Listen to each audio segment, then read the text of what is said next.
Hello বন্ধুরা, সবাই কেমন আছো?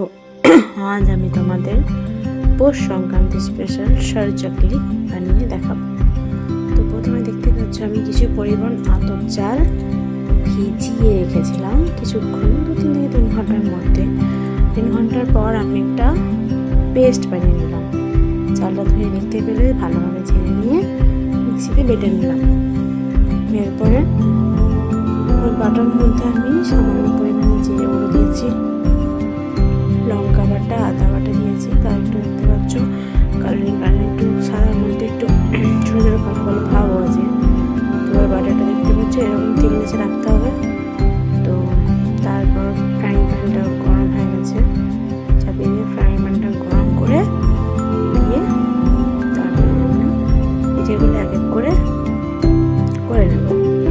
এগুলো দেখতে পাচ্ছ এত সুন্দর পিঠেটা হবে না, পুরো চারিধার অটোমেটিক ছেড়ে আসবে, কোনো খুন্তিও লাগবে না, কিছুও লাগবে না। ফ্রাইং প্যানটা ধরে আস্তে আস্তে নামিয়ে দিতে হবে। তো পৌষ সংক্রান্তিতে কারা কীভাবে পিঠে বানাচ্ছ অবশ্যই আমার সাথে শেয়ার করো, আমিও তোমার সাথে শেয়ার করলাম আমি কীভাবে বানালাম পৌষ সংক্রান্তি।